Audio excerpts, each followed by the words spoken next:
Shalom Jemaat Gereja Kristen Jakarta. Gereja memberikan layanan ibadah online bagi jemaat. Lalu apa saja ya yang harus dipersiapkan? Pilihlah jam ibadahmu dan ikuti tepat waktu.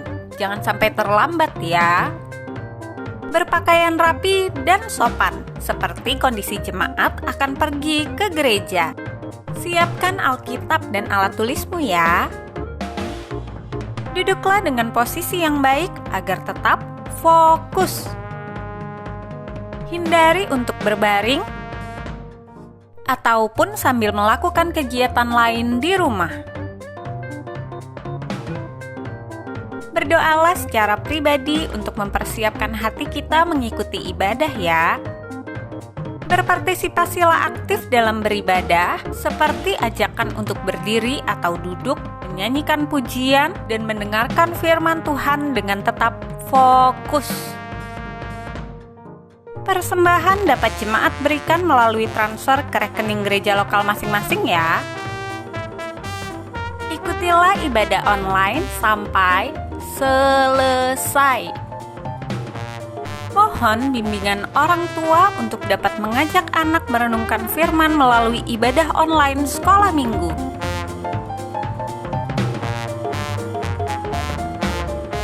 Selamat beribadah, Tuhan Yesus memberkati. Shalom jemaat Tuhan, seluruh jemaat Sinode Gereja Kristen Jakarta.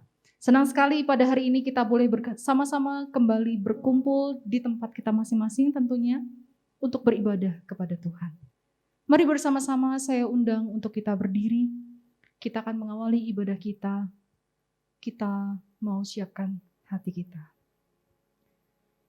Jemaat sekalian, mari kita awali ibadah ini dengan sebuah pengakuan. Bahwa pertolongan kita adalah dari Allah yang menciptakan langit dan bumi. Dan yang tidak pernah meninggalkan segala perbuatan tangannya. Ibadah ini kita alaskan dalam nama Allah Bapa, Allah Anak, dan Allah Roh Kudus. Mari kita ambil waktu hening sejenak di hadapan Tuhan. Kita bersaat teduh.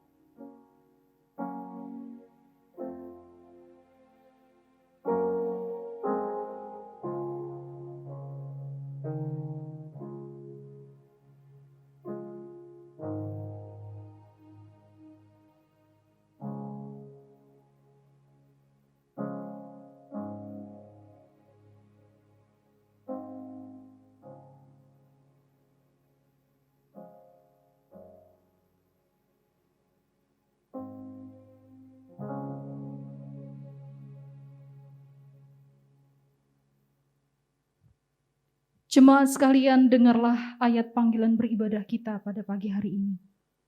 Dari Mazmur 7 ayat 2 dan 3. Ya Tuhan Allahku, padamu aku berlindung. Selamatkanlah aku dari semua orang yang mengejar aku dan lepaskanlah aku. Supaya jangan mereka seperti singa menerkam aku dan menyeret aku. Dengan tidak ada yang melepaskan. Jemaat dipersilakan duduk kembali. Jemaat yang Allah kasihi, kita bersyukur karena kita masih diberikan kesempatan untuk menghadap Allah. Karena kasih dan pengorbanan Yesuslah kita bisa datang untuk menghampiri Allah Bapa kita. Mari dengan segala kerendahan hati kita dan ucapan syukur kita mau nyatakan, oh Tuhan terima kasih. Karena aku boleh menghampiri tahta kudus. Terima kasih, kau layakkan aku.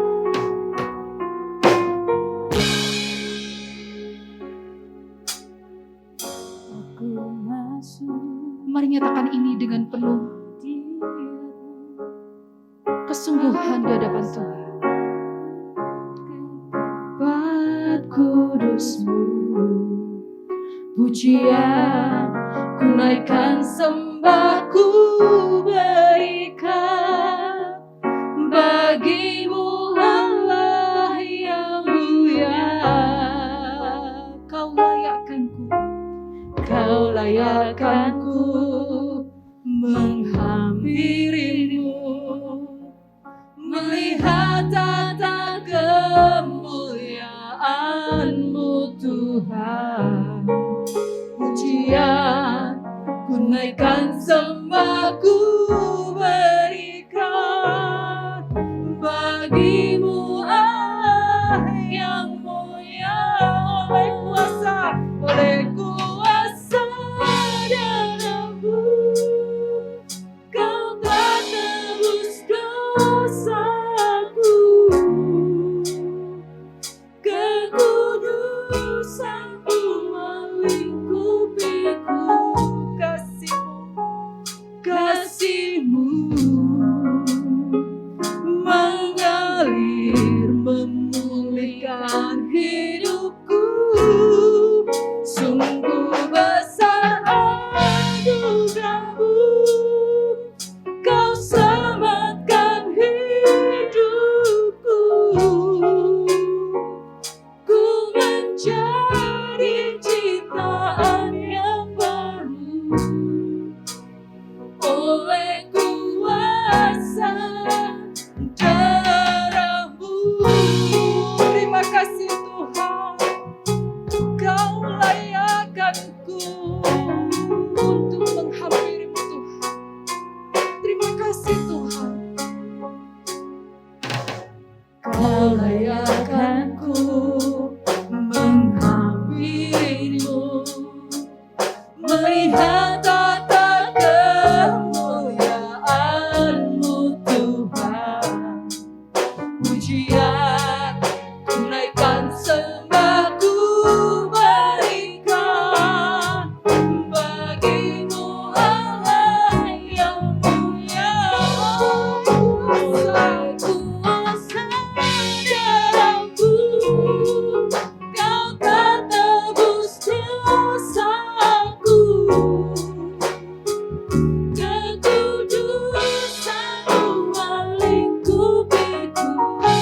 Kasih-Mu Tuhan, kasih-Mu yang mengalir dalam hidup kami, mengalir memulihkan hidupku. Sungguh besar anugerah-Mu, Kau selamatkan hidupku. Ku menjadi ciptaan yang baru oleh kuasa darah-Mu. Oleh kuasa, mari katakan, oleh kuasa darah-Mu Kau telah tebus dosaku, kekudusan-Mu melingkupiku. Kasih-Mu mengalir memulihkan hidupku. Sungguh besar anugerah-Mu, Kau selamatkan hidupku. Ku menjadi ciptaan yang baru, menjadi ciptaan yang baru oleh kuasa darah-Mu. Dengan perlahan katakan, oleh kuasa darah-Mu Kau telah tebus dosaku, kekudusan-Mu melingkupiku. Kasih-Mu mengalir memulihkan hidupku.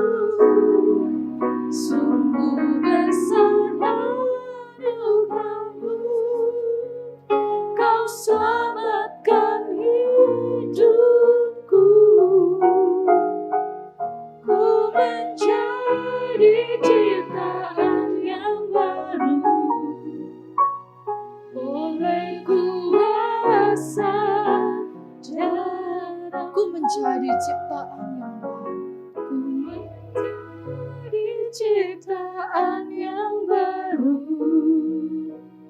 oleh kuasa darah-Mu. Terima kasih Tuhan. Mari bersama-sama kita datang dengan kerendahan hati. Kita mengaku dosa kita di hadapan Tuhan sebelum kita lebih jauh memuji Tuhan. Mari kita terbuka di hadapan Tuhan dan mohon pengampunan Tuhan. Mari kita bersyukur untuk keselamatan yang Tuhan berikan.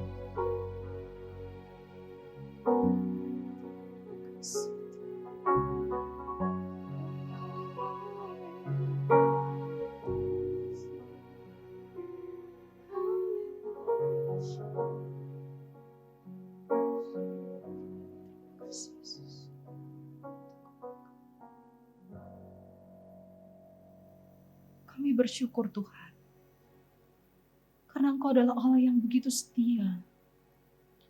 Kami bersyukur karena Engkau Allah yang mau merendahkan diri-Mu untuk menjangkau setiap kami orang yang berdosa. Engkau memilih, Engkau mengampuni, dan Engkau membebaskan kami dari segala dosa, dan Engkau menjadikan kami anak-anak-Mu. Kami bersyukur. Dan oleh sebab itulah kami boleh menghampiri tahta-Mu yang kudus. Mari Tuhan periksa hati kami dan mohon pengampunan. Sebelum kami lebih jauh lagi untuk memuji dan menyembah-Mu. Dan biarlah dengan pengampunan-Mu itulah juga sekali lagi menegakkan kami untuk terus berjalan dalam hidup ini. Dengan situasi apapun yang mungkin saat ini kami hadapi, mungkin pergumulan, tantangan, kesulitan. Tetapi kami boleh percaya bahwa Engkau adalah Allah yang terus bersama dengan kami. Dan kami mau menyerahkan ibadah pada pagi hari ini hanya kepada-Mu Tuhan. Engkaulah yang beracara dari awal sampai pada akhirnya. Dan biarlah sungguh Engkau disenangkan dengan setiap pujian dan penyembahan kami. Demi nama Tuhan Yesus kami berdoa. Amin. Bapak Ibu Saudara sekalian, saya undang untuk kita bangkit berdiri. Kita mau bersama-sama meneguhkan iman kita dengan pengukuhan iman rasuli. Bersama dengan gereja di segala abad dan di segala tempat, mari kita ikrarkan pengakuan ini dengan kesungguhan diri kita. Pengakuan iman rasuli. Aku percaya kepada Allah, Bapa yang Maha Kuasa, Khalik langit dan bumi, dan kepada Yesus Kristus anaknya yang tunggal Tuhan kita, yang dikandung dari Roh Kudus, lahir dari anak darah Maria, yang menderita sengsara di bawah perintahan Pontius Pilatus, disalibkan, mati dan dikuburkan, turun ke dalam kerajaan maut. Pada hari yang ketiga, bangkit pula dari antara orang mati, naik ke surga, duduk di sebelah kanan Allah, Bapa yang Maha Kuasa, dan dari sana Ia akan datang untuk menghakimi orang yang hidup dan yang mati. Aku percaya kepada Roh Kudus, gereja yang kudus dan am, persekutuan orang kudus, pengampunan dosa, kebangkitan tubuh, dan hidup yang kekal. Amin. Bapak Ibu Saudara yang terkasih dalam Tuhan, mari kita bangkit berdiri. Kita mau sama-sama memuji nama Tuhan. Dan saya mau katakan, hidup ini memang tidak selalu indah. Tetapi hidup bersama dengan Tuhan Yesus, saya katakan akan selalu ada keindahan. Amin. Kenapa? Karena Dia selalu mencurahkan berkat kepada setiap kita. Berkat tidak selalu harus harta Bapak Ibu Saudara, tapi ada kekuatan, ada damai sejahtera, ada ketenangan batin, ada kuasa untuk menang atas dosa. Amin. Yes, oleh sebab itu mari bersama-sama dengan sukacita kita mau katakan, oh alangkah indahnya hidup bersama dengan Tuhan. Yeay, haleluya.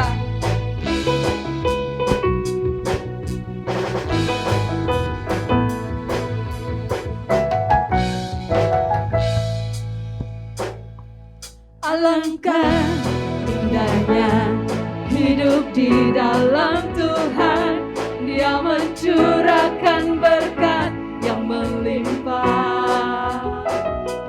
Alangkah indahnya jalan bersama Tuhan.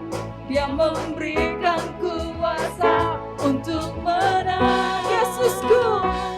Yesusku dahsyat, ku tak ragu kepadamu. Kau Tuhan yang setia di pihakku. Yesusku ajaib, tak terbendung kuasa-Mu. Kau yang terhebat, terbesar bagiku. Amin. Mari bersama sekali lagi katakan, oh alangkah indahnya berjalan bersama-Mu.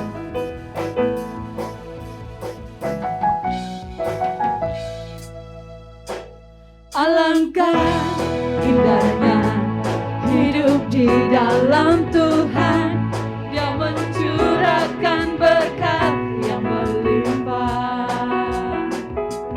Alangkah indahnya jalan bersama Tuhan. Dia memberikan kuasa untuk menang. Bersama Yesusku dahsyat, ku tak ragu kepadamu. Kau Tuhan yang setia di pihakku. Yesusku ajaib, tak terbendung kuasa-Mu. Kau yang terhebat, terbesar bagi. Sekali lagi kata-kata, oh Yesusku dahsyat, ku tak ragu kepadamu. Kau Tuhan yang setia di pihakku. Yesusku ajaib, tak terbendung kuasa-Mu. Kau yang terhebat, terbesar bagi. Kata-kata, oh kau yang terhebat, terbesar bagiku. Sekali lagi dengan penuh keyakinan, kau yang terhebat, terbesar bagiku. Yeay. Amin. Haleluya. Dia adalah Allah yang hebat dan berkuasa. Puji Tuhan. Kita akan sama-sama mengamini bahwa Yesus adalah dahsyat. Dan Tuhan yang selalu memberikan arahan untuk kita. Oleh sebab itu kita akan baca bacaan bertanggapan kita pada hari ini dari Kolose pasal yang kedua. Kolose pasal yang ketiga ayat 12 sampai 17. Kolose pasal yang ketiga ayat 12 sampai 17. Kita akan bacakan bergantian Bapak Ibu Saudara ya. Ayat 12. Karena itu sebagai orang-orang pilihan Allah yang dikuduskan dan dikasihinya, kenakanlah belas kasihan, kemurahan, kerendahan hati, kelemah lembutan dan kesabaran. Sabarlah kamu seorang terhadap yang lain, dan ampunilah seorang akan yang lain. Apabila yang seorang menaruh dendam terhadap yang lain, sama seperti Tuhan telah mengampuni kamu, kamu perbuat juga demikian. Dan di atas semuanya itu, kenakanlah kasih sebagai pengikat yang mempersatukan dan menyempurnakan. Hendaklah damai sejahtera Kristus memerintah dalam hatimu, karena untuk itulah kamu telah dipanggil menjadi satu tubuh. Dan bersyukurlah, hendaklah perkataan Kristus diam dalam segala kekayaannya di antara kamu, sehingga kamu dengan segala hikmat mengajar dan menegur seorang akan yang lain, dan sambil menyanyikan mazmur dan puji-pujian dan nyanyian rohani, kamu mengucap syukur kepada Allah di dalam hatimu. Dan segala sesuatu yang kamu lakukan dengan perkataan atau perbuatan, lakukanlah semuanya itu dalam nama Tuhan Yesus, sambil mengucap syukur oleh Dia kepada Allah Bapa kita. Puji Tuhan. Bapak Saudara, kita bersyukur karena sesungguhnya kita tidak pernah sendirian di dunia ini. Ada Roh-Nya yang diam di dalam kita ketika kita percaya kepada Kristus. Dan Roh-Nya itulah yang akan menolong kita ketika kita mendengarkan firman Tuhan. Bukan saja mengerti, tapi juga menerjemahkan. Bahkan menolong kita, memberi kekuatan untuk mentaatinya. Mari kita nyanyikan pujian ini sebagai doa kita di hadapan Tuhan. Aku buka hati dan pikiranku Tuhan untuk jamahan.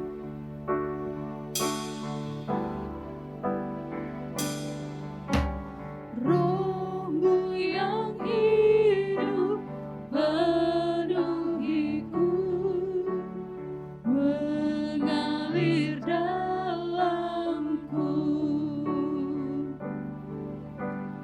Jiwaku tenang bersamamu dalam naunganmu. Ku buka hati untuk jamahanmu, berserah penuh di hadiratmu. Kau ambil alih seluruh hidupku di altarmu, menyembahmu. Dia Roh yang kudus memulihkan hidup kita.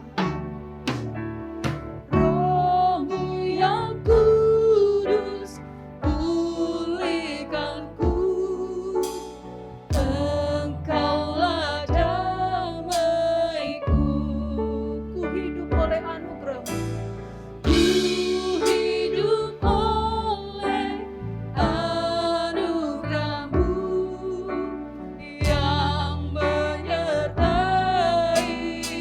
Katakan Rohmu yang hidup, Rohmu yang hidup penuhiku, datang urapiku.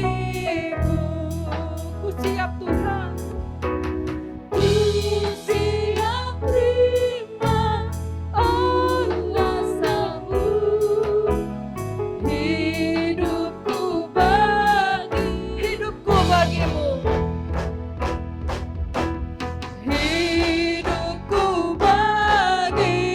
Oh, ku buka hati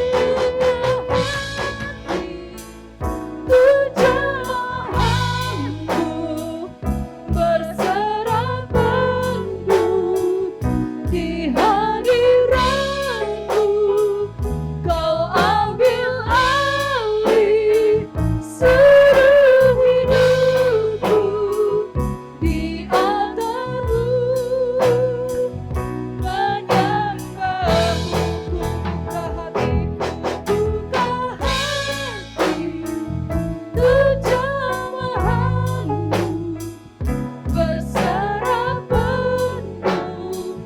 di hadiratmu. Kau ambil alih seluruh hidupku di altarmu, menyembahmu.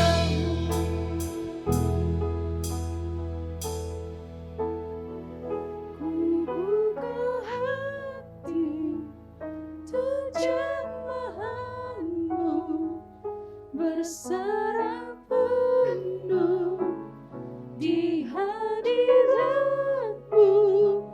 Kau ambil alih seluruh hidupku di altarmu, menyembahmu. Firman Tuhan pada pagi hari ini akan disampaikan oleh Pendeta Haris Sugianto. Kami persilahkan. Mari kita sama-sama berdoa mempersiapkan hati kita. Ya Tuhan, kami bersyukur, berterima kasih hari ini kembali kami boleh bersama-sama beribadah, bahkan kami juga akan disapa dengan kebenaran firman-Mu.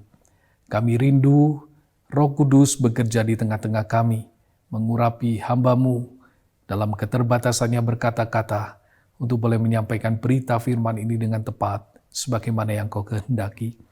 Bahkan mengurapi setiap kami umat-Mu, supaya kami juga dimampukan mengerti apa yang menjadi maksud dan rencana-Mu dalam hidup kami. Bahkan kami dimampukan untuk melakukan firman-Mu. Dalam nama Tuhan Yesus Kristus kami berdoa. Amin. Shalom Bapak Ibu Saudara sekalian, hari ini bersama-sama kita akan merenungkan sebuah tema iman dalam perbuatan. Mari kita membaca dari Yakobus pasal 2 ayat 14 sampai 26. Demikianlah firman Tuhan. Apakah gunanya saudara-saudaraku jika seorang mengatakan bahwa ia mempunyai iman, padahal ia tidak mempunyai perbuatan? Dapatkah iman itu menyelamatkan dia? Jika seorang saudara atau saudari tidak mempunyai pakaian dan kekurangan makanan sehari-hari, dan seorang dari antara kamu berkata, "Selamat jalan, kenakanlah kain panas dan makanlah sampai kenyang," tetapi ia tidak memberikan kepadanya apa yang perlu bagi tubuhnya, apakah gunanya itu? Demikian juga halnya dengan iman.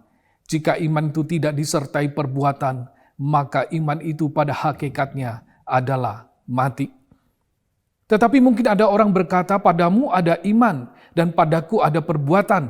Aku akan menjawab dia, "Tunjukkanlah kepadaku imanmu itu tanpa perbuatan, dan aku akan menunjukkan kepadamu imanku dari perbuatan-perbuatanku."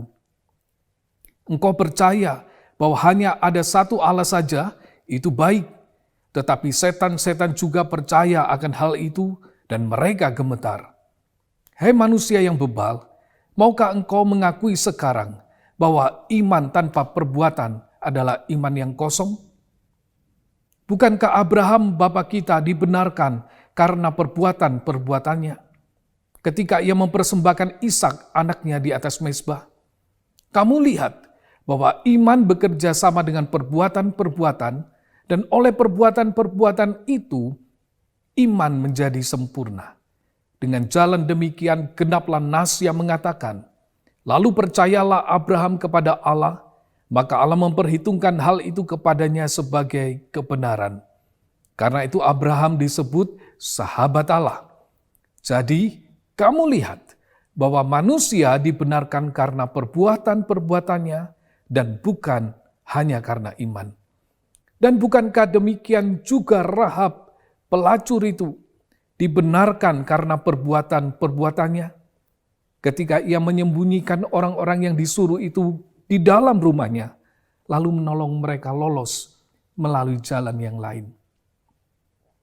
Sebab seperti tubuh tanpa roh adalah mati, demikian jugalah iman tanpa perbuatan-perbuatan adalah mati. Sampai demikian pembacaan firman Tuhan. Bapak Ibu Saudara sekalian, kecanggihan dunia teknologi saat ini bisa membuat orang lebih mudah untuk memanipulasi gambar. Apa yang tidak menarik diubah menjadi satu gambar yang luar biasa. Apakah itu penampilan fisik atau peristiwa-peristiwa tertentu. Ada beberapa foto yang fenomenal, ternyata itu hanyalah hasil editan. Heboh ditemukannya seekor singa hitam, ternyata hanyalah hasil editan. Foto pilot yang selfie dari jendela pesawat, ternyata sebenarnya juga tidak demikian. Dia selfie waktu masih di landasan. Gambar para fotografer yang dikejar beruang, ternyata juga hasil editan. Yaitu dengan menambahkan beruang di dalam gambar mereka yang sedang berlari. Setelah ini mungkin membuat orang saat ini susah membedakan mana foto yang asli dan mana yang palsu. Jika kita tidak ingin tertipu, kita perlu berhati-hati mempercayai suatu gambar yang fenomenal. Bagaimana kita bisa mengetahuinya? Tentu saudara ini butuh analisa terhadap file gambar tersebut, atau ketika kita tahu yang aslinya seperti apa, kita bisa membedakan mana yang asli dan mana yang bukan. Membedakan yang asli atau yang palsu itu kadang tidak mudah. Jika sesuatu yang kelihatan saja susah dibedakan, apalagi saudara, membedakan mana yang asli dan yang mana yang palsu terhadap sesuatu yang tidak kelihatan. Bagaimana menilai iman seseorang itu palsu atau tidak? Iman itu adalah sesuatu yang tidak nampak, di mana hanya orang itu dan Tuhan yang tahu apa yang menjadi imannya. Sebab saudara, berbicara tentang iman seseorang bukan sekedar apakah KTP orang itu tertulis Kristen atau bukan. Bukan sekedar orang itu pergi ke gereja atau tidak. Bahkan bukan sekedar orang itu sudah dibaptis atau belum. Masalah iman ini berkaitan dengan siapa yang memimpin hidup orang itu. Siapa yang mengatur perilakunya. Ini berarti saudara adalah berbicara tentang siapa yang menjadi Tuhannya. Hal inilah saudara yang menjadi perhatian Yakobus, seorang pemimpin gereja mula-mula. Di dalam ayat-ayat yang tadi kita baca, kita menemukan berulang-ulang hal ini mendapatkan penekanan. Kalau disebut berulang-ulang, ini menunjukkan saudara bahwa ini adalah sesuatu yang penting. Ayat 14 katakan, apakah gunanya saudara-saudaraku jika seorang mengatakan bahwa ia mempunyai iman padahal ia tidak mempunyai perbuatan? Ayat 17 mengatakan, demikian juga halnya dengan iman. Jika iman itu tidak disertai perbuatan, maka iman itu pada hakikatnya adalah mati. Ayat 20 menyatakan, hai manusia yang bebal, maukah engkau mengakui sekarang bahwa iman tanpa perbuatan adalah iman yang kosong? Dan ayat 26 dikatakan, sebab seperti tubuh tanpa roh adalah mati, demikianlah juga iman tanpa perbuatan-perbuatan adalah mati. Setelah ayat-ayat tersebut memiliki sebuah makna yang sama. Bahwa iman yang tidak disertai dengan perbuatan adalah iman yang tidak berguna. Iman yang tidak berarti apa-apa. Iman itu tidak memiliki kuasa apa-apa di dalam hidupnya. Apa artinya jika iman itu hanya ada di dalam pikiran kita? Bukankah itu sama dengan pelajaran sejarah yang kita ingat, tetapi tidak membuat kita kagum dengan bangsa kita? Apa artinya jika iman itu hanya muncul di perkataan kita? Apalagi cuma seminggu sekali di gereja. Bukankah itu sama seperti kita mengucapkan I love you, tetapi kita tidak melakukan apa-apa sebagai wujud cinta? Prinsip Yakobus di sini, saudara, adalah iman yang hidup adalah iman yang dinyatakan melalui perbuatan. Apakah yang dimaksud dengan perbuatan di dalam bagian ini? Apakah ini berbicara tentang ritual ibadah yang dilakukan jemaat setiap minggu? Apakah ini berbicara tentang seorang yang rajin berdoa dan baca Alkitab? Apakah ini berbicara tentang kepanitiaan di dalam acara-acara rohani? Ternyata saudara, bukan seperti itu di dalam konteks ini. Jemaat di mana Yakobus menulis surat ini adalah jemaat yang majemuk. Ada berbagai profesi dan juga berbagai latar belakang yang berbeda satu dengan yang lain. Di tengah-tengah jemaat itu ada juga orang-orang yang miskin, yang membutuhkan pertolongan. Tetapi saudara, apa yang terjadi di tengah-tengah jemaat? Mereka yang dianggap mampu menolong hanya berkata, selamat jalan, kenakanlah kain panas, makanlah sampai kenyang. Tetapi ia tidak memberi apa-apa kepada orang itu. Yakobus katakan, apa gunanya? Padahal saudara, dikatakan orang itu tidak mempunyai pakaian, kekurangan makanan sehari-hari. Salam yang disampaikan itu saudara, memang salam yang biasa dinyatakan oleh orang-orang Yahudi ketika berpisah. Salam itu enggak salah. Tetapi masalahnya adalah tidak ada kepedulian pada apa yang terjadi dalam kehidupan saudaranya. Iman itu harus dinyatakan di dalam tindakan kepedulian terhadap sesama. Jika tidak, itu tidak ada artinya. Yakobus memberikan contoh. Abraham itu disebut sahabat Allah. Mengapa? Karena ia menyatakan imannya di dalam perbuatan-perbuatannya. Ia taat pada apa yang Allah perintahkan. Tidak saja tokoh besar seperti Abraham, dicatat juga Rahab. Si pelacur itu dikatakan juga menyatakan imannya melalui perbuatannya. Dalam hal apa? Yaitu ketika ia menyambut orang asing dan menyelamatkan para pengintai Israel itu dari kejaran musuh. Dan dia dibenarkan karena perbuatannya. Tentu menjadi satu pertanyaan. Apakah berarti iman kita kepada Kristus itu tidak cukup? Apakah berarti kita diselamatkan itu adalah karena iman ditambah perbuatan? Saudara, bukan seperti itu maksud dari Yakobus ini. Keselamatan itu memang kita peroleh melalui iman kepada Kristus yang sudah mati dan bangkit bagi kita. Namun saudara, iman kepada Kristus itu seharusnya bukanlah iman yang mati. Iman itu dinyatakan melalui kepedulian terhadap sesamanya. Saudara, ini adalah karakter Kristus yang harusnya muncul di dalam kehidupan umat Tuhan. Beberapa kali dicatat di Alkitab, Yesus itu hatinya tergerak oleh belas kasihan. Ia gampang tergerak oleh belas kasihan.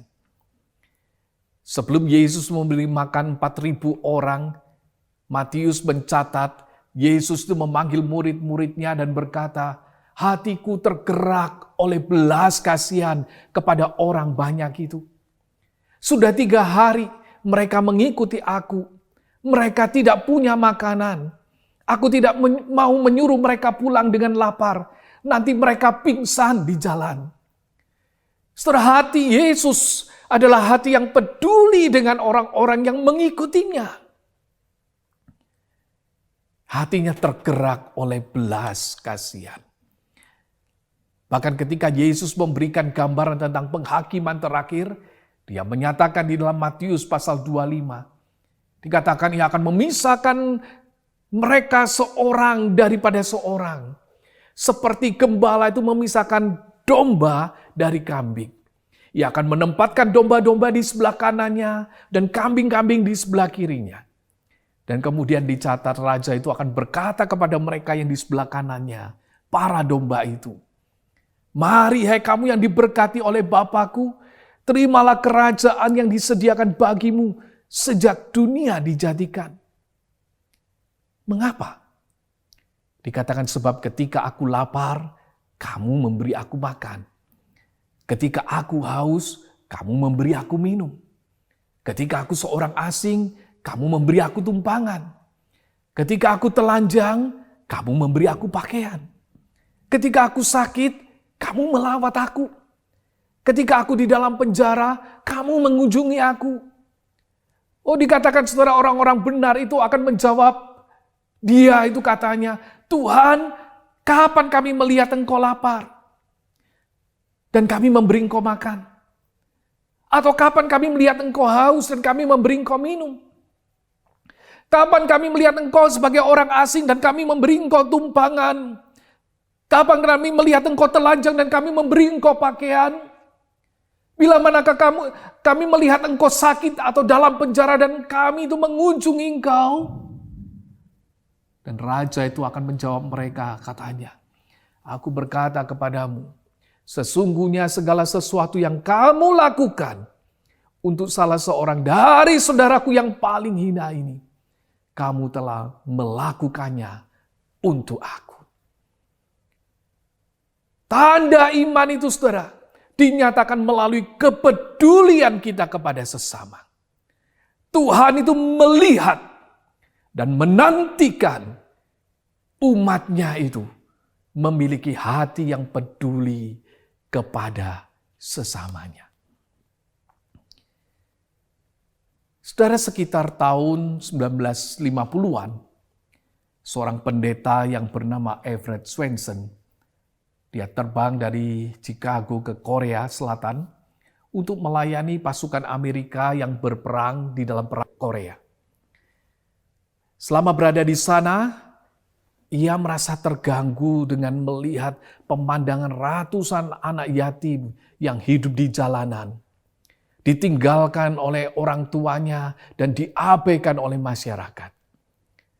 Satu pagi, saudara, dia melihat para pekerja kota itu mengambil apa yang seperti tampak tumpukan kain dan kemudian dilemparkan ke belakang truk itu. Dia berjalan menuju truk itu untuk melihat apa yang ada di sana. Dan betapa terkejutnya, saudara. Ternyata tumpukan itu bukan kain, tetapi mayat anak-anak yatim piatu yang telah meninggal semalam di jalanan. Swenson, saudara, tidak bisa melupakan peristiwa yang dilihatnya itu. Karena itu, saudara, ini terus ada di dalam pikirannya dan dia berjanji untuk menemukan cara untuk membantu orang-orang ini. Ia mulai menggalang dana bantuan bagi mereka melalui orang-orang yang dekat dan punya kemampuan untuk membantu orang-orang ini. Dan pada September 1961, pelayanan dari Swenson ini sudah mendukung 108 panti asuhan dan rumah-rumah singgah di Korea Selatan. Pada tahun 163, ia mengubah nama organisasinya menjadi Compassion. Kata yang digunakan di dalam ayat, tergeraklah hati Yesus oleh belas kasihan. Sebab itulah yang mendasari akan pelayanannya. Dan disinilah, saudara, kita melihat satu kenyataan, satu bukti iman, bahwa iman itu dinyatakan melalui hati yang mengalir belas kasihan. Dan melalui pelayanan Swenson, banyak anak yang diselamatkan. Dia boleh menjadi tangan Tuhan menolong anak-anak itu. Saudara, bagaimana dengan kita sebagai pengikut Kristus? Apakah yang menjadi respons kita ketika melihat orang lain yang mengalami penderitaan atau kesulitan? Apakah kita terbuka untuk hal-hal ini? Saudara, saat ini kita hidup di tengah-tengah masa-masa yang sulit. Ada yang bergumul di tengah-tengah keluarga di masa pandemi ini. Ada yang bergumul di dalam sekolah, pekerjaan, usaha, dan lain-lain. Tetapi saudara, kita juga melihat saat ini adalah saat yang sulit bagi orang susah. Sebab kita itu betapa susahnya untuk menemukan orang-orang yang bisa kita temui dengan mudah di masa-masa pandemi ini. Saat ini kesendirian itu menjadi nyata di tengah-tengah pandemi ini, bukan? Beberapa rekan yang mendahului kita di tengah-tengah serangan COVID-19 ini harus berjuang sendirian. Tidak ada orang yang mungkin bisa mendampingi. Di tengah-tengah nafas yang terengah-engah, tidak ada orang di sebelahnya. Hanya alat-alat kesehatan yang mengelilinginya sampai menghembuskan nafas yang terakhir dengan tanpa teman di sampingnya. Sementara di masa yang lalu orang-orang yang kehilangan ini masih bisa dihibur dengan kedatangan sahabat-sahabat di rumah duka. Sekarang tidak lagi, bukan? Begitu terbatas.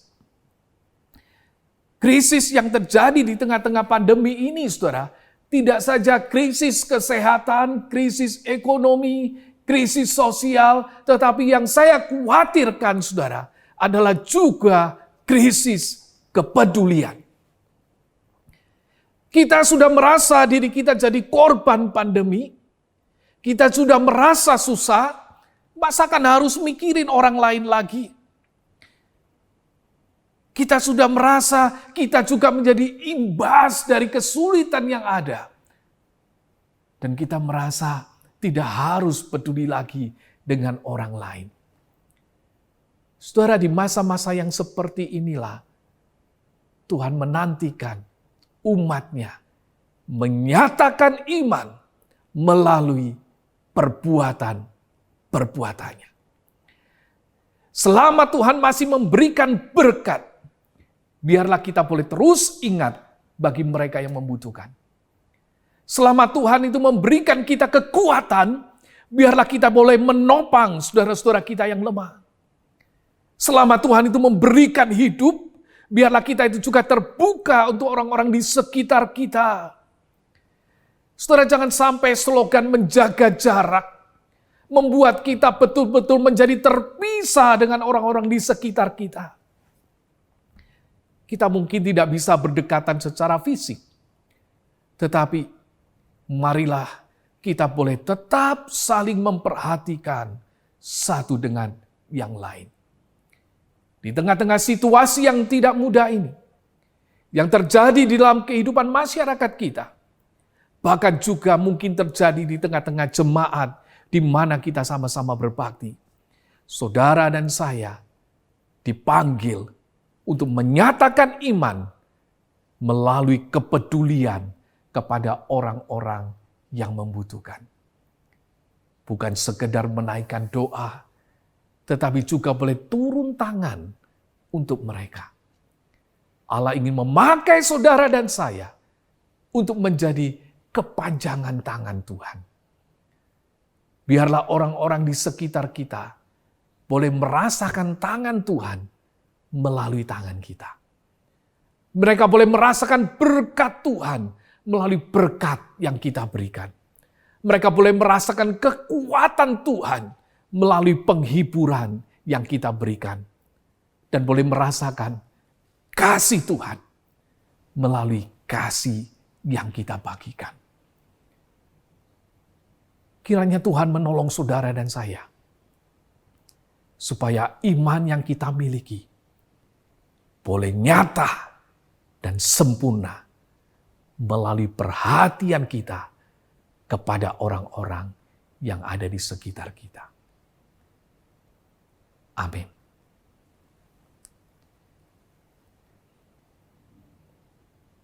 Mari kita berdoa. Ya Tuhan, kiranya Engkau menolong kami sekali lagi. Kami yang kadang-kadang egois, kami yang kadang-kadang sibuk berpikir urusan kami sendiri, kami yang kadang-kadang sibuk dengan apa yang nyaman bagi diri kami sendiri. Sampai-sampai kami lupa ada orang-orang yang Tuhan taruh di dekat kami, dan mereka membutuhkan uluran tangan kami. Biarlah Tuhan, kami terus boleh sadar bahwa Engkau menyelamatkan kami, untuk kami boleh hidup memuliakan Engkau, menyatakan Engkau di tengah-tengah dunia ini. Pakailah kami, umat-Mu, boleh menjadi berkat di tengah-tengah lingkungan kami dimanapun kami berada. Biarlah orang-orang di sekitar kami boleh merasakan kehadiran Tuhan melalui kehadiran kami. Merasakan cinta Tuhan melalui cinta kami. Merasakan perhatian Tuhan melalui perhatian kami. Bahkan boleh merasakan berkat Tuhan melalui berkat yang kami bagikan. Pakailah kami jadi umat yang boleh menyatakan iman dalam perbuatan kami. Dalam nama Tuhan Yesus Kristus, kami berdoa. Amin. Terima kasih, Tuhan memberkati saudara sekalian.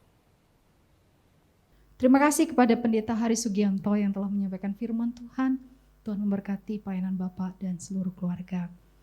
Bapak Saudara sekalian, sebagai anak Tuhan, kita hidup di dunia ini betul seperti firman Tuhan, kita tidak hidup dalam dosa, tapi kita dipanggil untuk hidup bagi Tuhan. Kita mau menghasilkan buah dan menjadi berkat. Oleh sebab itu, mari kita meresponi firman Tuhan dengan pujian berikut. Sambil kita mau memberi yang terbaik lewat persembahan kita. Mari Bapak Saudara sekalian bisa mentransfer lewat nomor rekening gereja lokal masing-masing atau scan QR yang ada. Hidup ini adalah kesempatan. Hidup ini untuk melayani Tuhan. Jangan sia-siakan. Jangan sia-siakan apa yang Tuhan beri. Hidup ini harus jadi hidup ini adalah kesempatan. Hidup ini adalah kesempatan. Hidup ini untuk melayani Tuhan. Jangan sia-siakan apa yang Tuhan beri. Hidup ini harus jadi berkat. Oh Tuhan, pakailah hidupku selagi aku masih kuat. Bila saatnya nanti ku tak berdaya lagi, hidup ini sudah jadi berkat. Oh Tuhan, pakailah hidupku selagi aku masih kuat. Bila saatnya nanti ku tak berdaya lagi, hidup ini sudah jadi. Bila saatnya nanti ku tak berdaya lagi. Bila saatnya nanti ku tak berdaya lagi, hidup ini sudah jadi berkat. Doa persembahan oleh Lose Werling. Mari kita satu dalam doa. Bapa, kami bersyukur Tuhan buat hari ini Tuhan. Kami bersyukur buat berkat-berkat yang Tuhan berikan bagi kami. Tuhan, kami memberikan persembahan kami Tuhan. Kiranya persembahan kami menjadi persembahan yang berbau harum di hadapan Tuhan. Tuhan, Engkau memberkati seluruh jemaat Tuhan. Tuhan juga memberkati sinode Tuhan. Kiranya sinode terus menjadi berkat bagi orang Tuhan. Orang-orang yang membutuhkan Tuhan. Terima kasih Tuhan, kami serahkan persembahan kami ke dalam tangan Tuhan. Tuhan yang memberkati, di dalam nama Tuhan Yesus kami berdoa. Amin. Bapak Ibu Saudara sekalian, tiba saatnya untuk kita akan mendengarkan Warta Sinode. Kami persilakan. Warta Sinode Gereja Kristen Jakarta. Kelas Bimbingan Pranikah Sinode GKJ periode ke-19 akan diadakan pada hari Selasa 23 Maret 2021 pukul 7 malam dengan tema Pernikahan dari Sudut Pandang Hukum dengan pembicara Pak Jana Yusuf. Pertemuan kelas BPN akan dilangsungkan secara virtual melalui Zoom Meeting. Kelas SMK Saya Murid Kristus yang kedua akan diadakan pada hari Kamis 25 Maret 2021 pada pukul 7 malam dengan tema Pertumbuhan Rohani Bagaimana dan Apa Saja dengan pembicara Pendeta Elisa Istianto. Kiranya seluruh peserta kelas SMK dapat mempersiapkan diri dan tepat waktu.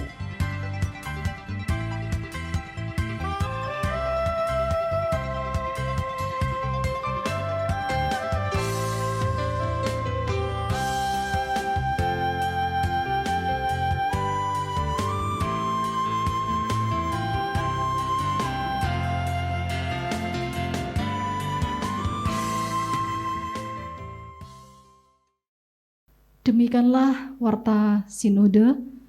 Mari kita perhatikan dan kita boleh ikuti sesuai dengan jadwal yang telah diberitakan. Jemaat sekalian, kita akan mengakhiri ibadah pada pagi hari ini. Mari kita bangkit berdiri. Kita akan naikkan doksologi dan menerima berkat daripada Tuhan.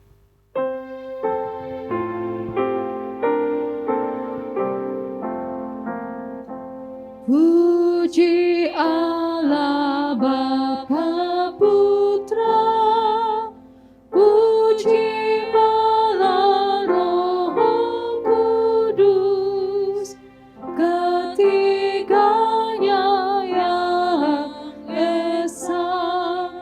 Mohon selamat sumber berkat.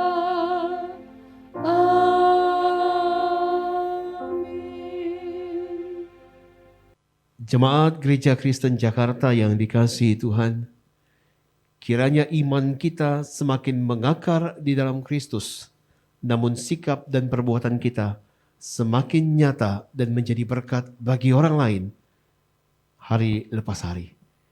Mari arahkan hati kita kepada Tuhan untuk menerima berkat dari Tuhan. Kiranya kasih karunia dari Allah Bapa, damai sejahtera di dalam Tuhan Yesus Kristus, pimpinan, tuntunan, dan pertolongan dari Allah Roh Kudus, menyertai setiap kita untuk boleh menyatakan Kristus lewat iman dan perbuatan kita, mulai hari ini sampai Tuhan Yesus datang kembali. Amin.